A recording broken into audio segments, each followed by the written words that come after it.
Hey everyone, and welcome into another video, and in today's video we're going to take another look at Blight Survival. Now, thanks to some people who commented in the last video that I did, I was made aware that there's actually a lot more information out there that's currently available for this game.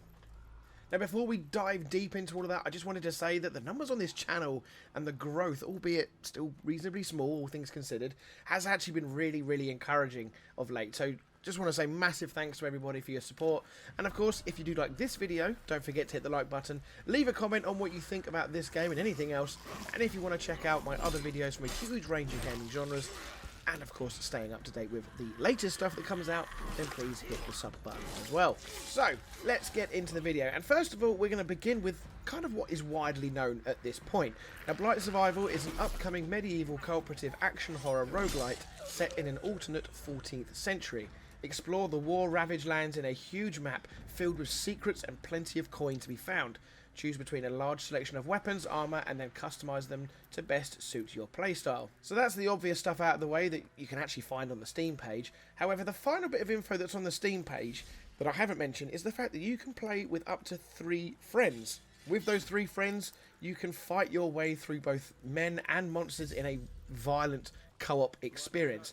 Pillage and loot your way through the map, and here is the kind of first really interesting bit of information that I found. It mentions what has been found can once again be lost. Now, to me, that very much sounds like it has some form of extraction mechanic in it.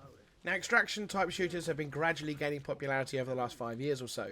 Escape from Tarkov and Hunt Showdown are the 2 most obvious examples, but there's actually been plenty of other games that have kind of included small elements of extraction in there, even if it doesn't make up the large part of the game. And I'm thinking of the Division's Dark Zone as an example.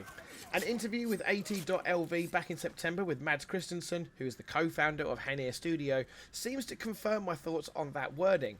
The interview is linked in the description below if you'd like to go and read it, but in the interview, when talking about the gameplay mechanics, he states, "You start the game with poor equipment and have to kill, loot and explore your way to the spoils of war.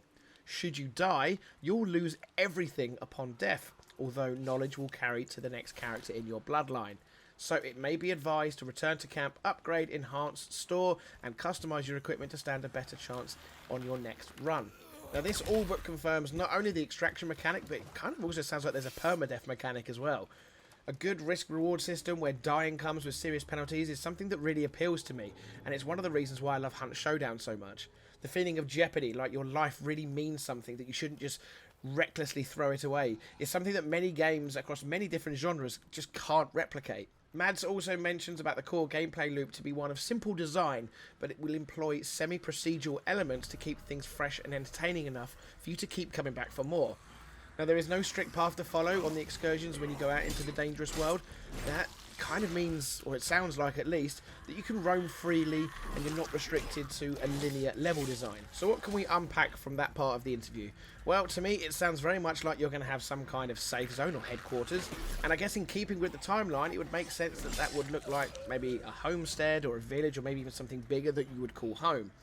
You will then go out on quests, perhaps driven by NPCs or something else, where you have to traverse a dangerous land filled, as we saw from the trailer, both men and monsters. There you're obviously going to be fighting, looting, scavenging, and ultimately trying to survive before hopefully returning home with the spoils of war, where you can repair, upgrade, and customise things that you have brought back from the raid or the quest out into the wild. Die though, and that amazing sword you won in battle and all the coin and all that rare armour is all going to be lost. Later in the interview, he talked about the balancing of the co-op and how taking away the competitive nature of the game by making it purely PvE, they're hoping that the various playstyles and weapons in the game will be easier to balance and maintain. Now, clearly they don't know what sort of tactics the player is going to be utilising and using when they play, but I guess what they don't want, and they did mention this, is they don't want an endless cycle of kind of cheesing mechanics. And by that I mean, again, it was mentioned they don't want people to just stun knock enemies. They don't want them to break the enemy's movement style, to effectively leave them a sitting duck and easy to cut down, whereby you just effectively turn the game into like a Dynasty Warrior style hack and slash where you can just mow through enemies without an ounce of skill required. Given the fighting sequences in the game trailer, which is obviously currently playing while I'm talking, it was nice to see that an unarmoured person was so obviously a disadvantage to a well-armoured knight. Too often the armour in games is just kind of there for show, but in this it felt like the armor was used to further emphasize the strength of your character, such as when he did the spear-style takedown on one of the zombies. Finally, I just wanted to really take my hat off to Mads and Ulrich for their dedication to this project. This is a two-man team. Yep, you heard me right. 2 people are making this game. Now, I'm sure that's going to grow over time, and in fact, I think they're actually hiring somebody right now. But it is really refreshing to hear that in this interview, they stated they have absolutely no interest in ever becoming a AAA studio. They don't want all of that other sort of bullshit that surrounds it. They found a joint love for a project that they really both share for this gaming genre and this gap in the market, or gap in the gaming world that they've somehow found with this medieval melee combat style RPG, however you want to describe it.